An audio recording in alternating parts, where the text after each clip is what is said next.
How can you help us, though, continue to help you? First, please subscribe to the channel. Like us. If you listen to the audio version, leave us a 5-star review wherever you can. If you see our posts, please share those posts, share the content, and link back to our law firm website, which helps us to continue our SEO marketing and grow our firm and help small business owners. Hey, everybody. Welcome back to another show. I'm Mitch Beinhacker, your host. Thanks for tuning in again today. We have two guests today, partners in a business. We're going to talk about all the stuff they're doing in their background. If you're listening to us on your favorite directory, please leave us a 5-star review whenever you can. We're continuing to move more and more into the video platform onto YouTube. So if you can get onto YouTube and you can see the show, subscribe, like it, share it on social media, keep connecting all of us, because that's what this is all about, making good content, having good conversations, and connecting all of us to the people who need services and the people who need advice. As I always state, that this show is for informational purposes only. It's not a guarantee of success or advice of any kind. If you're going to make a decision based on something you hear on the show, whether it's this episode or another episode, always talk with local licensed professionals. So Kate and Anne, thanks for coming on the show. I did say before we're on the microphone, you're my two professionals, because I get people coming on with all kinds of crazy equipment. So you got headphones and mics. Yes. And where are you guys located? Are you like in the same place, or you live in different parts of the country? Yeah, so Anne and I are sisters. I don't know if you knew that, but we are co-founders in this Like new blood business. sisters, like Blood, blood. like actually Very nice. sisters. Very nice. So we had to get far away from each other. So I'm in the Bay Area. I live Okay. in the East Bay suburbs called Danville. Okay. And I'm outside of Nashville. So I live a little bit Nashville. closer to where our family, we grew up in southern Indiana. So I came back a little closer this way. Suck All right, up. so just to link in a little bit. So I'm on the East Coast near New York, so we're Yeah. like all spread around. So my son went to Indiana University. Okay. He's a Hoosier. And we went to the national championship game in Miami. Fun. Ridiculous. Amazing. It was Yeah. ridiculous. And I just passed Nashville because he moved to Texas, took a job in Fort Worth, and we drove through Tennessee. Wonderful. Well, that game, we have a lot of friends and family at that game. It was epic. I went to Purdue. So it was there the you first go. time I was really rooting for IU, I say. But Right, I'm sure. it was fun. And I went to Ball State, so we kind of cover all the There you Indiana go. schools there. That's right. Yeah, the way we got to the game was I have a friend who went to IU, but he has a tough time because his daughter's at Purdue now, so he's got it on The both rival, ends. the rival Yeah. lives on. Exactly. Yeah. All right, so why don't we go back a little bit. First, Kate, why don't you introduce yourself, and Anne, you can introduce yourself, and then we can spend a little time for each of you sharing, your background in business and some stories about other companies that you owned, and then we can get into all the stuff you're doing with Sagehaven now. Kate, you want to start? Sure. Okay. I have been entrepreneurial from birth, I think. This is my fourth company, like real company, but even as a kid, I was kind of doing all the things that you hear about. I was always questioning authority, and now as a mom, I have a daughter who told me last week she doesn't like authority. So apparently this is coming genetic. back to So get you, well, right? it's hard to parent. comes It's hard to around. parent, totally. Different kinds of businesses, both consumer, B2B, but very tech oriented the whole Okay. time. Well, not the first one. My first one was a basketball camp, actually. Okay. I played basketball, and you do what you know. And then as you kind of grow, you start different kinds of businesses. But I played basketball at Ball State very briefly, professionally. My early career was in finance, and I did that for a bit and went, nope, I got to get back to operating. Came out west, got my MBA from Stanford, started my third company while I was there. We ended up being the global leader in augmented reality virtual try-on for glasses. So if you have gone to a website to think about Yeah, buying like Warby glasses or Parker. sunglasses, Yeah. bingo, that's Right. it. So Very the good. virtual try-on technology was ours. That was what you were doing? Yep. So we licensed that to eyewear retailers all over the world. We had like recommendation systems where they would see if they fit. Okay. I built that business over 10 and a half years and had a successful exit in 2021. We sold it to 1-800-CONTACTS, who was a Oh, sure. client and a big player in the vision space. Right. So learned a ton. And luckily this time around was able to convince the CTO and some of the great engineers that I worked with before to join Anne and I on our new company, Sagehaven, which is really more of a personal one. And do you want to get into a little bit of the origin and the why? Well, I think maybe I'll just start with my background and then we can jump to Perfect. that. Yeah. But so, yeah, I'm the younger sister, which will probably be apparent by the end of this podcast. And Okay. I'm a mother of 3. And so that will come into play a little bit about Sagehaven and kind of where we go with that. But my background is I kind of took after our father. I'm definitely more of the people side, sales. So I spent 13 and a half years more in the corporate world of sales and sales management. So working my way up the chain, managing very large sales teams with large P&Ls, and then got to a place where I didn't want to travel every single week with my career.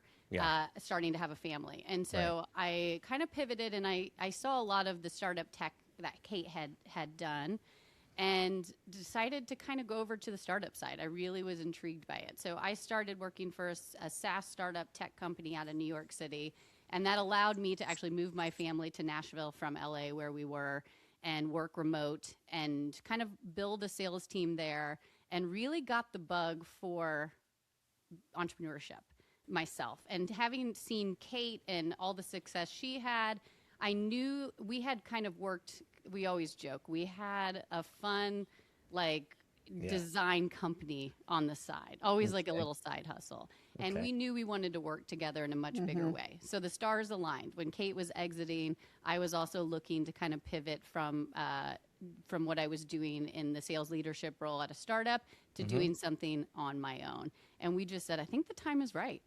And it's been such a fun journey. And, you know, I guess after the podcast, Accidental Entrepreneur, that's what I am. I kind of fell into it a little bit. And But you're still in the startup world. I mean, it wasn't 100%, like you're working for, you know, 100%. Fortune 500. Got That's right. And, you know, I think we both bring to the table, we're a really great partnership because we bring different skill sets. I am the go-to-market, bringing consumer products to market, sales side. And, you know, obviously in a startup, a lot of other roles currently. And, you know, Kate being the CEO, fundraising, all of that side of things is kind of her bread and butter. So, Yeah. Got I it. love the tech, like, product side. So I sort of design the app and work with early customers, as well as try to keep the lights on with enough investor money. Got it. Okay. And Kate, did you graduate? Unlike, I deal with a lot of people who went to like Ivy League schools or went graduate Ivy League schools, came up with an idea, then left, and then never went back. Did you got your degree? I actually started ditto in between my first and second year at Stanford. So it's a 2-year MBA program. I did stay, I did get my degree, but my second year, I put all my classes on 2 days and I was like actively building. So it was a bit of a funky MBA like, experience, kind of but go part-time and keep working kind on of, this? yeah. I mean, it was also very fun. I didn't want to drop out. So Yeah. wanted to finish that out, made some great friends. The network was incredible, but, you know, I always say you don't need an MBA to start a company. I could have done it with or without Stanford. The network certainly didn't hurt. The fun and friendship certainly didn't hurt. But yeah, you could have done it either way. I could have done it either way. Yeah. I guess, though, when you experience success, right, and people have confidence in you because you demonstrated that ability to succeed, they're more likely to help you with financing, support you, give you money. You know, And I that's kind of always hard to joke. take She the goes, action. I need richer friends. And I go, I get it. Like Stanford has put me in a group of people Yeah. where I kind of go, here's what I'm doing. And a lot of them say, I'd love to help. How can I help? And Right, that's absolutely. been extremely special. Yeah. And just really well connected with potential partners, or, you know, it's like, oh, we would love to do a partnership with name a company. And I go Right, into like the Stanford collaborations and directory stuff. and I go, who in Yeah. here? Okay, let me. There's So a lot that's to been that. very helpful. So I don't want to diminish that at no, all. the network effects are unmatched. That's 100% true. Yeah. Yeah. But that's ultimately, at the end of the day, it's build a got it. product Right. and get customers, and gotta all do of all that those is things. just basically Ann and I hustling. Right. Yeah, it does. It doesn't change, but it wears out real quick. Totally. Yeah. Okay. So we know a little bit about your backgrounds. We know about, you know, what you did. Maybe I always love to get into, you know, how you run the business and what do you do from a planning standpoint, strategic planning, all that kind of stuff, especially given the fact that you have a business background, Kate, and Anne, you've been in startups and stuff, because I'm always curious as to what people are doing from a standpoint of planning, you know, formal business planning versus not. A lot of people wing it. A lot of people don't. But maybe we could talk about like how this came about, like how Sure. the idea came about and what you experienced and why you went down this road with Sagehaven, right? Yep. Correct. Is that So- the company or the name of the app? That's both. Okay. Okay, good. So, really, I had sold my company. Okay. Anne and I had been saying next time let's do something together.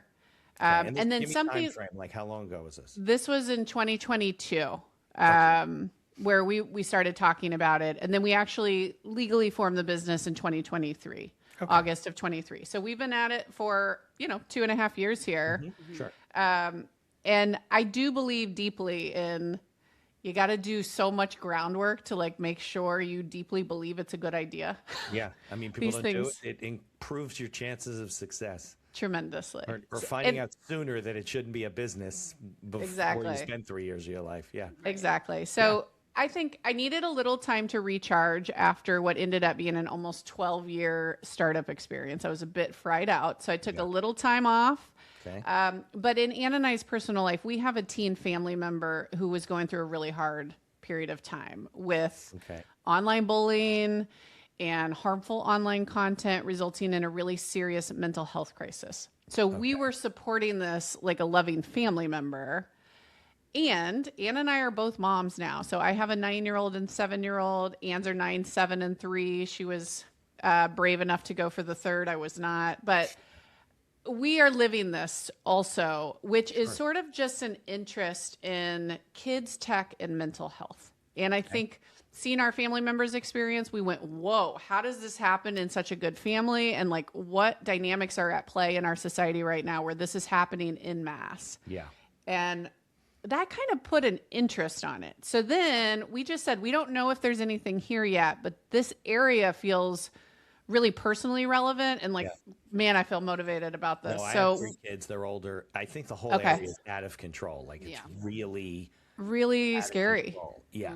Yeah. I'll give you And- some comments if you finish saying what you're saying. Well, no, but it's like going back to the Stanford network, I was even contacting friends at these big companies going, why are you doing this? Are you not seeing this? Like, oh, maybe you didn't know. Like, and the more I dug and the more I kind of understood, I went, oh my God, big tech's not going to solve this. They're making these incredibly addictive experiences for kids. They're making a lot of money off of it. yeah. And There's oh no my God, they're guardrails not going to get this whatsoever. right.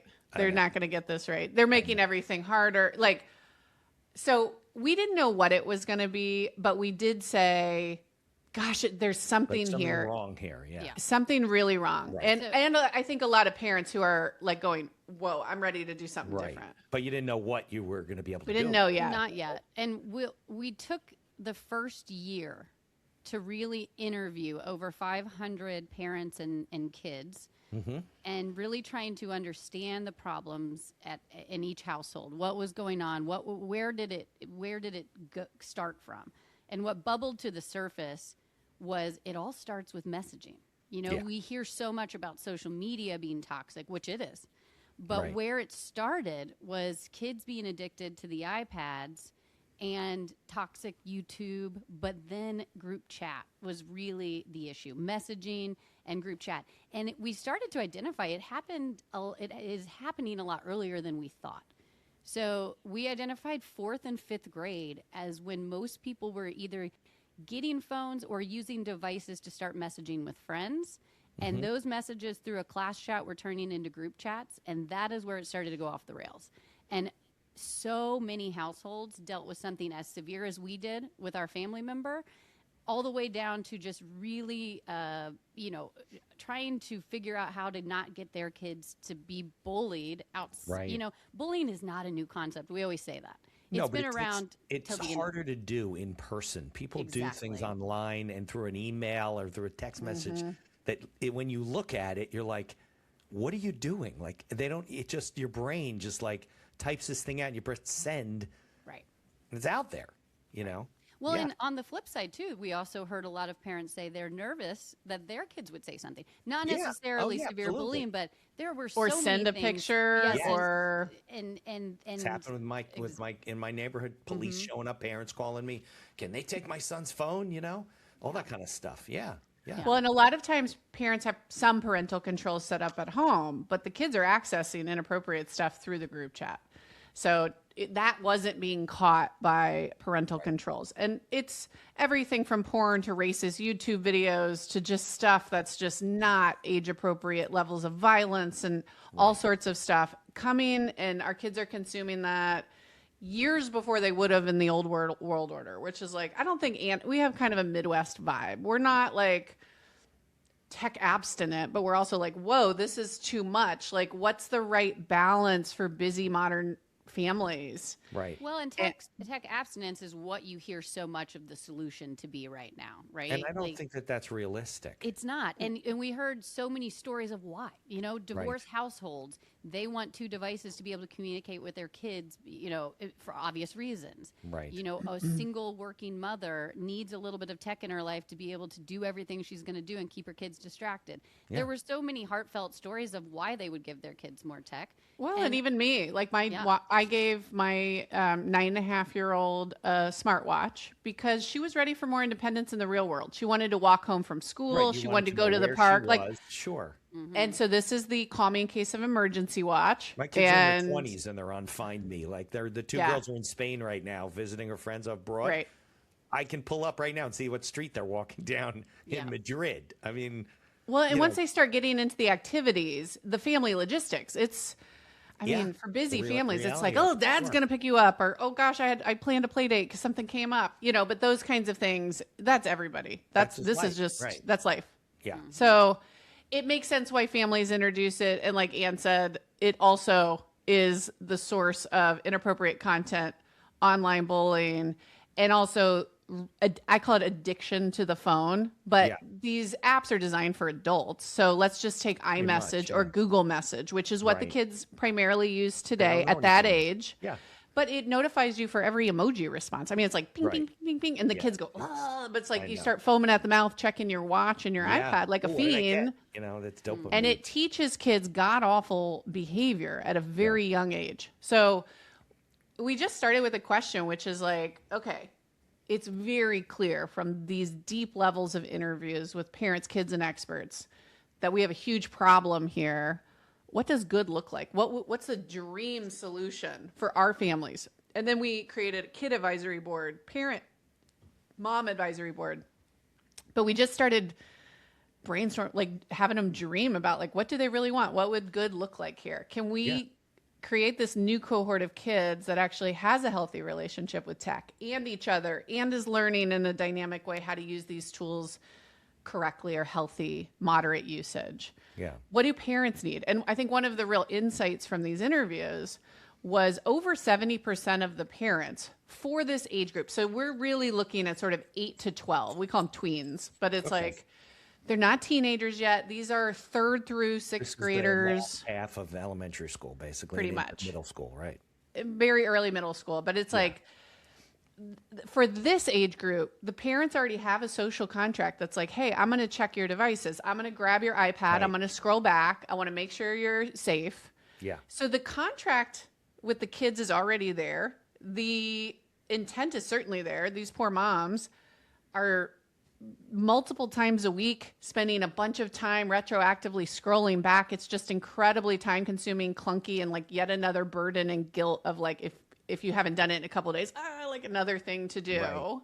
But we were just like, why are we doing it like that? That seems so silly. So Sagehaven is the first app where the mom primarily will go to the app store, download the app, set up her family, and get Sagehaven app on the kids' devices. So the iPad, the watch, the phone, whatever it is.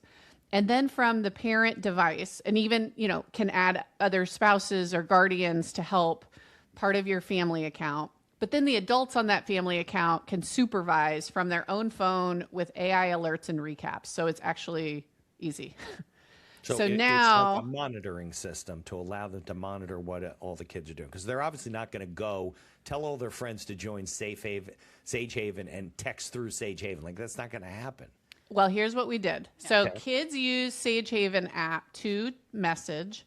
And we issue a Sagehaven number to every kid so that it's interoperable with people who are not on Sagehaven. So maybe the parents stay on iMessage, maybe grandma's on Google Message, maybe like the social graph of the kid, cousins across the country, friends from sports that aren't, in your same school, whatever. Those kids can be on other platforms, but as long as they message that Sagehaven number or call that Sagehaven number, it pulls that into the Sagehaven app for your kid. and pulls it through what we call our protective layer, where everything gets AI moderated. We'd love to go deep and explain how we're doing that. Parents can now supervise that easily with all these tools to make that actually easeful. Okay. And we recreated the user experience for the kids so it's not addictive. So we really thought about what does good look like for the kids. So a lot of our families are gatekeeping alternatives and saying, hey, if you want to message your friend, I know you're begging for it at 9 or 10, I'll let you do it, but I want you to use Sagehaven where I can make sure it's safe. And then we do a little education to the parents so they know how to get iMessage off of their devices. Well, that's And what I then- mean. So you want to basically take that off so they're forced to use Sagehaven, give the kids the new number. Right. Yep. And it's important to reiterate, we're talking about a new cohort of kids. We thought this was super important from a go-to-market standpoint, which is my world, which is 8 to 12-year-olds who are wanting to communicate, but their parents have not given them access to do so. Right. That is somebody who will want Sagehaven. And we Right. have kids of our own. We have this advisory board. We made Sagehaven very fun for the kids. It's a great experience. It pulls in, AR filters and different things. So they have a really enjoyable, fun experience beyond, like a lot of what we heard from iMessage from our advisory board was that they hate it. It's like a boomer bubbles. They hate, it's not a fun The experience. kids, like the That's kids not don't like like it. Snapchat Like and the stuff they Snapchat. can It's do. not like Snapchat. Right. So we pulled in the kind of fun elements that the kids would have on that. And they're excited. They've been excited. We've seen how it's going to our early users, and it's cool to see how they're using it. Yeah, well, I guess high school's like too late, right? I mean, the high school kids are not going to comply with their parents' requests to be monitored. Yeah, so our strategy is really focus on tweens. So 8 to 12. There are 19 million families in the US with kids between 8 and 12. So this is a big market just in Yeah, of this course. cohort. And then we've thought a lot about and talked to kids and talked about like when are they savvy enough to circumvent / when do they want more privacy and feel like they deserve it and can Right. go find it if they don't have it. And it's right around that sixth, seventh grade. It's right around, okay, hopefully they've learned how to do this well. And then we pair back full supervision to just a place where parents are getting some visibility on really serious issues. It's almost like the safety net still exists. But now parents are not seeing every message. We want to give flexibility to, Right. flirt with Well, boys because or what. those kids will grow up, right? And then Right. you want them to stay users. Yeah. And so we do feel like there are more and more families, even in middle school, saying you're not allowed on social media. You're not allowed on Snapchat. You're not allowed on TikTok. So I think there's almost like a groundswell of parents who are saying no to that, that I think we can partner with and support. But also maybe some kids are on Snapchat and they're also on Sagehaven, and this becomes almost like the new iMessage. Yeah. Gets monitor things. But You we know, just have to be thoughtful about like age appropriate Yeah. Right. levels of supervision, Yeah. age appropriate features. And we're working with a bunch of experts and a bunch of kids. I mean, I love working with the kids the most, but it's like they'll tell it to you straight. It's like I don't mind being on Sagehaven because I don't want my mom like grabbing my device, or I honestly don't care.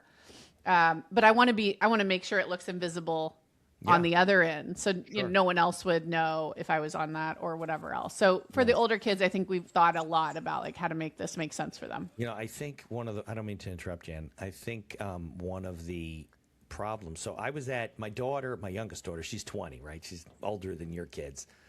And she's at University of Tucson, University of Arizona. And she participates in something called University Discourse. It's like they do debates and they do regents and stuff like that. Yeah. But they also have a podcast that she hosts. And, Discourse, they have discussions about stuff. So I was visiting her, and because of the storm in the Northeast, I got stuck there for an extra 3 days. Not that anybody felt sorry for me, especially my wife, who had to shovel 2 feet of snow. But I went, so she took me to her debate. And interestingly enough, the debate was about social media. Does it divide us or does it unite us? And it became a conversation about, what's like, should there be guardrails in place about what people say? And, all the kids in the room, the only thing they knew growing up was basically social media. They didn't know printed newspapers or anything. The teacher was somewhere in between. I was the only person in the room that when I was young, there were only newspapers and television, right? And there were rules about putting things on TV or publishing something, like you had to verify things. But the things that are being allowed to be done right now, when it comes to kids communicating, like you said, posting things, sharing pictures, things that are now fake in a lot of cases, right? Because of AI and it's so available. Could you imagine, like, when we grew up, if you had like some spread in the newspaper where anybody could send in anything they wanted to, a picture, a comment, and they would just publish it?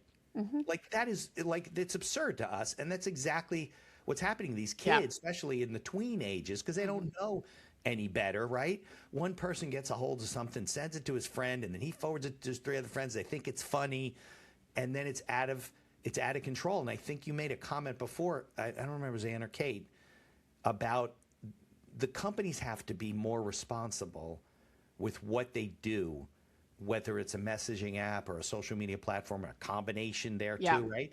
And there really isn't. I know all this stuff's going on in Congress right now, and lawsuits, but there really is no accountability right now. It's just the Wild West. I mean, if it wasn't, you guys wouldn't have, let's not call it an opportunity, let's call it an obligation to help parents, better help their kids through this, which hopefully will be a transitional phase, right? We hope that at some point the world calms down and we get some reasonable controls on so our grandchildren don't worry about what they're being exposed to, because there are some controls and there is some reasonableness thing. So I think what you're doing and discovering through all of your research is exactly what is happening, all over the world, certainly in this country. It's just nuts.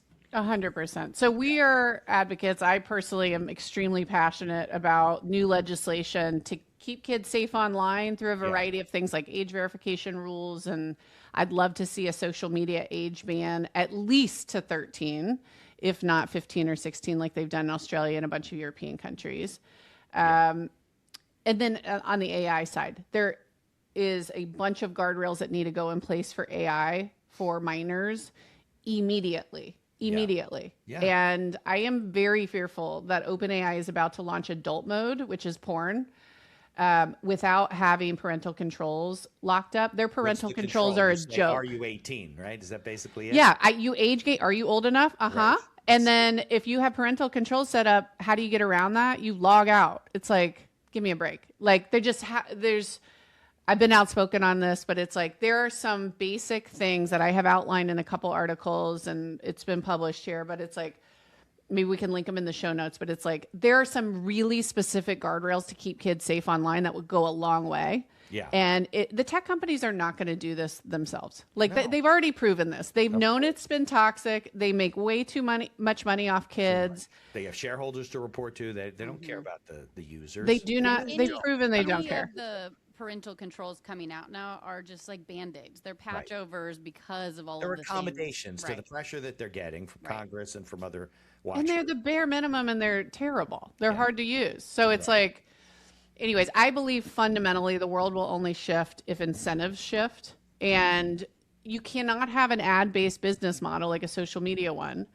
and not build an addictive experience, because that's what your incentives are aligned to do. So we really need to rethink business models and who's motivated by what. But we set this up as a public benefit corp. Like, we legally have to consider mental health of our kids, users, when we design everything, single aspect of Sagehaven. Like, that's really important to us. So it's great. I believe, honestly, there's such an opportunity to build a tech company that parents trust, that people trust.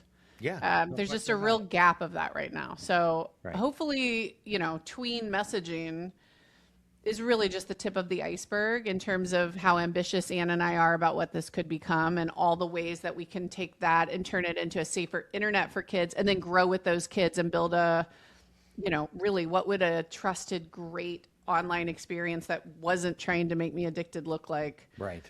Well, that's and honestly, mental health, it's not a kid's issue. This is a human issue. I mean, it's going to take a generation, though, for it to really change. I mean, you guys may be successful and you guys may help a lot of people, but for it to really be societally pervasive, it's going to take. The pendulum is swinging back, though. You even have Gen Alphas that are choosing to unplug, and they understand because they're sick of, not being able to see friends in real life. And, Right. but the screen time right now is insane for teens. They're on social media 5.5 hours a day. They're on screens, 8 hours a day, give or take. That doesn't include school. And it's just, we got to rein it. It's not nothing, and it's not Right. that. And we got to kind of swing it back to this more moderate place where not every app is trying to addict you and keep you on there forever and ever. And you feel like you have places that you can trust and connect with your real friends and watch great content that still And can maybe be as you get older, personalized to you you. make better decisions. I know a lot of the new generations are drinking less and smoking Yeah. less Right. and all that kind of stuff, and they're doing it on their own because they know it's not good for them. So Right. hopefully, And there's just no option right now. So anyways, hopefully we Well, can and build I a great just- option. I just think too, there's a lot of angry parents right now because we of course could have looked back and said we could have seen this coming. Like social media was toxic from the beginning, allowing kids access to it. We should have seen it coming. But the reality of the situation is, you have two moms who have had personal experience with this, building a tool that we need for the parents. If I don't see an uprise come with us, I'm furious too. Parents are angry. In all of these course. interviews, there is so much passion behind it Mm-hmm. that I truly believe, to your point, it will take time, but we Yeah. can turn this back. And yeah, there's no question about it. But it will take, bigger companies than yours or more companies like a conglomerate. It'll take legislation. Because you said that we should have seen this coming. It was inevitable because we're in a capitalist society. Like Kate was saying, tech startups, technology, people build tech. They do it to raise money. They do it to make money. And, it started in college, at least Facebook did, and off it went viral. But I believe in the new world order. Yeah. There's huge business to build here. Not two moms building a little rinky dink. It's I was like, going to say, watch us be and- small for a little bit and see where we No, grow. you probably get Yeah, either exactly. purchased or acquired or merged with somebody or get bigger or you acquire somebody. I don't know. Yeah. But, So yeah, we're that's venture what I'm backed. gonna We do. have huge ambitions for this. We got over 15,000 parents on the wait list. We've released it to the first 1,000. We're getting great early results. So So you're like we in a think beta we're version really right now? we released of the wait list. We wanted to make sure it was really ready. So we released the first 1,000 families, Okay. but we let them share it and see where that went. And that's blossomed to 2,500 users. And then we're launching voice calling next week, which I don't know when this will air. It will probably be live by the time this is out. And No, ironically, we're almost real time. So I think Oh, your good. episode will come out like 2 weeks. Great. This Well, morning, 2 weeks will be out. next Friday, and it'll be Friday after. Yeah. Yeah. okay, so voice calling is launching second week of March. So if you're listening to this So after it that, might be right around when it's coming out. Yeah. Yep. And that will start releasing a lot more people off the wait list. Our early users told us we need voice calling because otherwise the kids have two numbers and that's confusing. But like if you can do voice calling, then I can truly gatekeep Like a iMessage. WhatsApp type of thing. Well, yeah, WhatsApp is actually a closed loop, but yes, you can call on WhatsApp and message on Right. WhatsApp. Closed So loop in that because you got to way, call to the other WhatsApp Right. user. yeah. You can't So call WhatsApp outside. they use your phone number as the ID, but it's Yeah. actually not interoperable with iMessage or Google Message or anything else. So Anne and I are the very first company to build this you get a new number and it works across platforms. So this is very new and we think really de-risk distribution because not everybody needs to be on the new app for you to get all the value of it for your family. Okay, very good. All right, so we could talk about the ethics part of it and the social stuff, but I also want to talk business, right? Because this is a business podcast. So Yep. tell me about what you do from a planning standpoint, because I was asked this question. Did you guys sit down and write a business plan, then start doing your research? Did you need a deck to raise money? So I actually have an entrepreneurship degree from Ball State. So I did study this. And I remember, the business that I started then, I wrote, 45-page business plan. It looked very old school to me now looking Right, back. old And I've school. been It is like old school. consulting. I've been consulting them and I'm like, yeah, you don't need any of this. Right, you definitely don't need a 45-page business plan. No. But I think about every aspect of that when we were thinking about what this is going to be. And I think the biggest thing for early tech companies is what's the product going to be? Who's the competition? Like, is there enough of a wedge here Right. to get people to do it? I mean, that's really what it's all That was my about. question to Anne when we spoke, had the chat. Like, how do you get people to Yeah. use this? Yeah. Well, and I think I see a lot of entrepreneurs make the mistake of they try to figure out what it's going to be without talking to people. And it's like, Right, big time. Anne and I I think it ended up being 15 months of deep product research. Before we even said it's going to be messaging, it's going to be for this group, we just let that be what it was. We just said, we know we're interested in this area. I mean, we could have ended up with a mental health company. It just like, it could have gone any which way, but we just listened. And a lot of people don't do that. That's what really, I think, gives us so much conviction in this and so much confidence, is just because like it came to us. We didn't just invent this. You know, it could have gone 100 different ways from where we started. What the need was and what the opportunity was. Yeah. No, Yeah, the best and this companies is just- I've ever worked with or interviewed or continue to ask their clients, their customers, and I'm sure you will, what it is you need, what it is you want, what isn't working, why is this working for you, what makes your kids use it more than not. I mean, that's part of being. Well, and so we launched to this first group in September, and that's all we've been doing is like, what do you need? You know, and they were loud and clear. Well, my kid has a watch. So I need that Apple Watch app so that they can message from that. They don't have a phone yet for a lot of our users. So we were like, okay, let's prioritize that. I mean, they have a cell phone subscription on the watch. They don't even have a phone. Right. Because a lot of parents don't want their tweens to have full phone access. So it's almost like the new world, or I call it the slow, safe on-ramp to tech. I think a lot of families go, yeah, that makes more sense for us. So I don't want my 8-year-old to have a phone yet because I'm worried about all the addictive games and the internet access. And I just don't want that yet. I want to go slow. And some will even go, let me put a geo-track on the young kid so I can sort of see where they go. That's a location thing. And Like there's an even Apple, some, what do they call that? Apple tags or something? there's tiles, there's air tags, there's a new cute one called Little Bird. That's really great. It's a little watch. So anyways, that's kind of, then landlines are becoming a thing, but it's like my kid wants to communicate with a close friend or a family member, but I don't want to open up all this access. So I'm going to get a landline, or I'm going to get a tin can, or I'm going to like do something to open up some access when the kid's ready, but I don't want to just give them too much tech too soon. Then pretty much universally comes some sort of watch, which is I need to be able to communicate with my kid when they're not at home. Right. This is a need for my family in a bunch of ways that we talked about, but I don't want to do a full phone yet. So a lot of those kids have iPads or laptops from school where they're able to access content and different things from home. Plus now they're starting to move outside the house. That's our sweet spot, is sort of right there where you need different levels of communication, but you don't want to give the phone, quite frankly. And you're looking for a slow, safe way. And how challenging is it to get the app into the App Store these days? Well, we have it out there. So go to the App Store, download the app. Not that hard. Sagehaven. Process, just a question of how long it takes them to approve it, and you're in. Yeah. And, you know, it depends. Sometimes we get them through same day. Sometimes it's a week because they'll want something to, you know, but we push updates multiple times a week. And you can go, when you listen to this, go to the App Store. Right now we're only on Apple. We will be launching Android here in the next couple months. Okay. But you go Sagehaven, safe messaging if it doesn't come up, and download it, set it up, try it. Okay. And what's your business structure? You guys are partners, but do you have employees? Do you have investor shareholders? What's the structure? Yep, we're a B Corp. Okay. As I mentioned, Delaware B Corp. We are venture backed, so we are going to play the venture game. Anne and I started out as equal partners, and then we have given equity to our 3 software engineer employees. So I was lucky enough, the CTO from Ditto and our best 2 engineers followed me.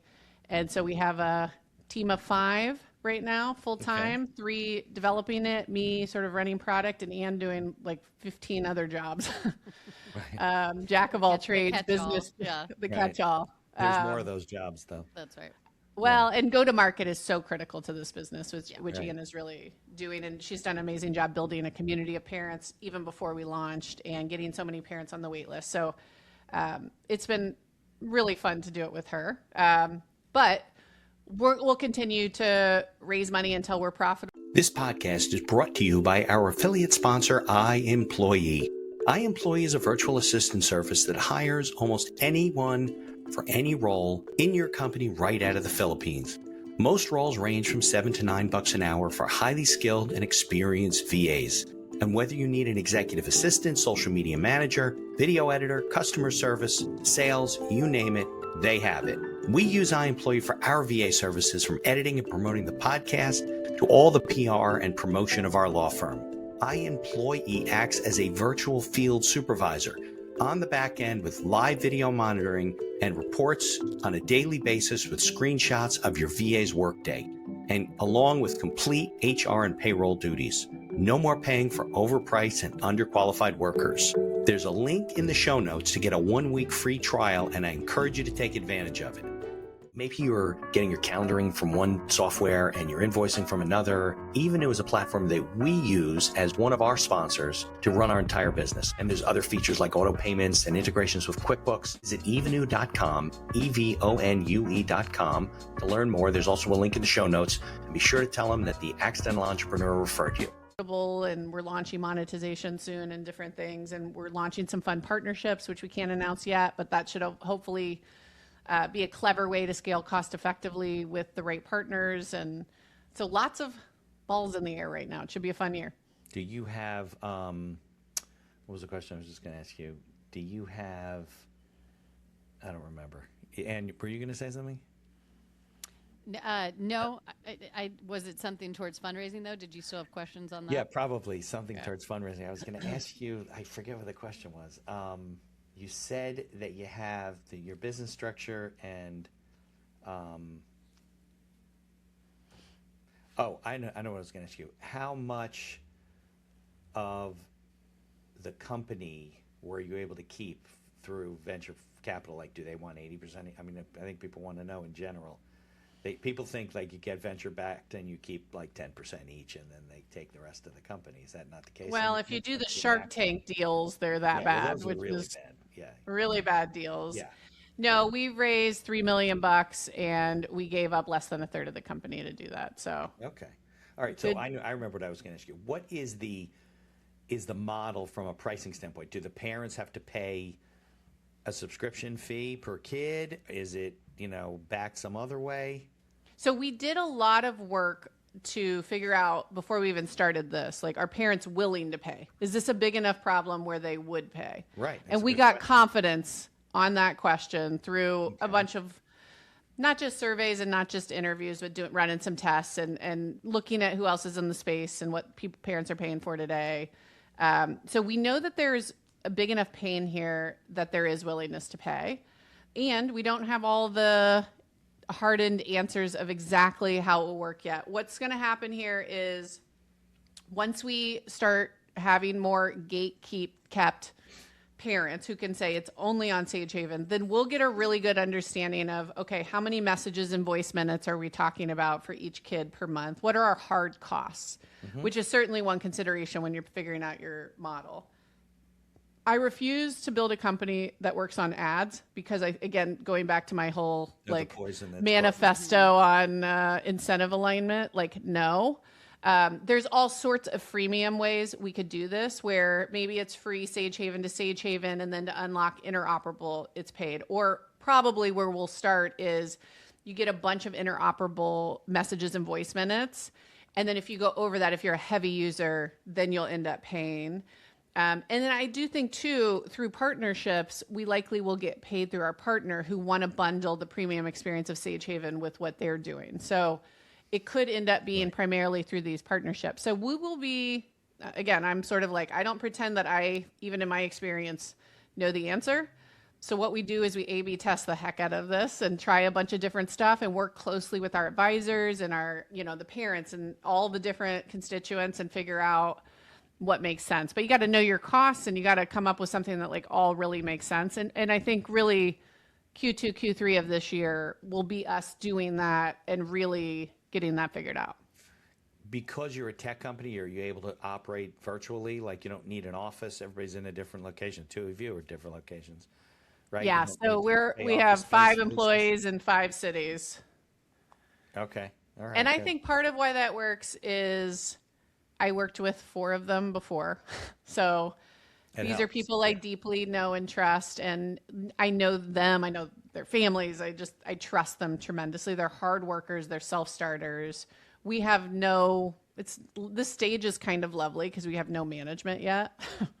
We don't need to, at least with Right. this So crew. the three of you are all just working together as a team. Right. Yeah. And Yeah. we just do, we do daily stand-ups. Hey, what are you going to do? What are you going to do? So it's like, there's nowhere to hide, but also we don't need to handhold anybody, which is amazing. We can go so fast. And they're the Well, three and that we- got a little bit equity. Yeah. And every Exactly. employee in Sagehaven will have equity because to me, again, incentive alignment, like Right. we want people who are passionate about what we're doing. We want people with skin in the game, who are willing to, kind of go on this crazy ride with us. Right. So yeah, that's an important part of it. And, yeah. Yeah. And we do quarterly retreats as well. And that will, as the company grows, that could pivot slightly with timing. But it's important to kind of get the group together face to face and have more of bonding. Yeah. We do have work sessions, but it's definitely more of a fun hangout bonding moment as well. Yeah, well, people want to be incentivized, but they also want to be committed to the mission, and they want to feel like good about what they're doing. I don't care what people say; they do. When I read a lot about like, oh, you're not as effective if you're a remote team, and I'm like, give me a break. Like, again, I think people who will come and want to be Sagehaven employees, probably a lot of them are parents who have experienced this pain or know of this pain or for whom that's personal. Right. And remote work for parents is absolutely amazing. It's the flexibility to be able to sort of be more present and pick kids up from school when you need to. And like, if you could see Anne and I's schedule, it's a little bit way the world chaotic is because now. it's, but it really makes sense for parents. So Hardworking multitasking is just, it allows for that, which is great. It's, Yeah. You No, got So to we look, think there's that's a some companies- competitive difference. We'll there's find the people who really want that, who really value Yeah. that. And we That's the think it thing, can like, help us some attract the people are best not talent. good for that. Some people are good, and some companies are Right. very. I don't think there's a statistic either way, even though everybody's got an opinion about it. Yeah. But yeah, I think it's a shame that 2 million people had to die, but the world changed during pandemic, where I mean, my son, even though he's in Fort Worth now, his last 3 jobs were remote. He was working in his bed in his pajamas, basically doing programming. Clients see me on Zoom. Never was that ever. Why go see your attorney? It was unheard of. And now I can deal with people that way. Just the world has really changed. Yeah. Because you might not be able to work with these 3 people who you like very much and value, because you'd be like, well, we're setting up the company in San Francisco, and my sister's going to fly out once a month, and we all have to be in San Francisco. And they'd be like, well, I live here now with my family, whatever. So now you have an access to talent and to people that you like and trust that you didn't have before. So I think it's a huge You know. competitive advantage for us. We're going to be able to skim the top of the most talented people across the country for whom this feels like a uniquely good fit for and who value that kind of flexibility. yeah, no, it goes along. That's going to be, so we're not going to go away from that anytime soon. Okay, so just to recap, so we're in beta test with about 1,000 users, you said, right? 2,500, 2,500. Okay, you got 15,000 on the waiting list. more than that now, but yes. Okay, meaning like if I went to download the app, I couldn't download it right now because it's full, it's gone. You can. So actually how we did this is before the app was live, we drummed up a lot of interest and put people on email lists and pre-order lists. That's the group we haven't released. And then now that it's so close to ready, we have opened it in the App Store out of pre-order. So you can go and download the app and sort of jump the line. We just haven't marketed it back to that group who said they wanted it before, which we will hear over the next couple months. I see. Okay, and then you said you're working on some collaborations that are coming out and so forth. So what are your objectives over the rest of the year, for the end of the year? What are you- World domination, primarily. Yeah, why wait then? Just do that now. Let's do that right now. No, we want to get to tens of thousands of users who love it. Like just who feel like, how did I live without this before it existed? Of course, this is the most obvious thing in the world. We want to start generating meaningful revenue and figure out exactly the best way to do that. I think some of the partnerships we're talking to are very exciting in terms of just scale. So we want to get 1 or 2 of those across the line and take tens of thousands to, hopefully hundreds of thousands of users here. But this is a big pain point for 19 million families in the US. So really it's about now. 100,000 is not a lot. Not a lot. So it's about raising awareness. It's about going on the Accidental Entrepreneur podcast and getting the word out. Yeah, well, maybe going on Shark Tank, you hit the word. I don't know if that would make. The problem is those deals are so bad. But just my point is now it's about, okay, we got everything ready. We're feeling really good about it. This will be about really taking it to the next level and hopefully getting on a Today Show and really, getting the story out there, getting celebrity partners, whatever it may be, but like really raising the awareness of Sagehaven so that we can honestly help so many families. Do you think you'll have to raise more money or not in it? I think we'll have to do another just round? yeah, I think we'll at least have one more round, and it just depends. Usually you get to a place where you're trading off.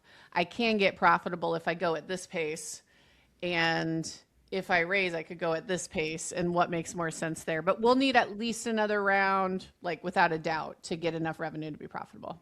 Interesting. Okay, so what's a good way for them to follow, for people like parents, without, they can download the app, that's fine, to follow you guys, connect with you guys, see what you're doing? Is it LinkedIn, websites, what Facebook? I don't know. All of the above, but we do a lot on Instagram and Facebook, so you can follow us at Sagehaven for Kids. And we also have a podcast of our own called Sage Sisters. And Very so we good. have Sage Sisters podcast where you can listen to us. And it's more of a catch-all parenting. We do touch on a lot of tech and some entrepreneurship within that, but we wanted a place, this is kind of how we built the parent community around all things parenting, all challenges we're dealing with kids in this age range. And so you can follow us at Sage Sisters. And we also have a resource page called Sage Parents, which is sageparents.org.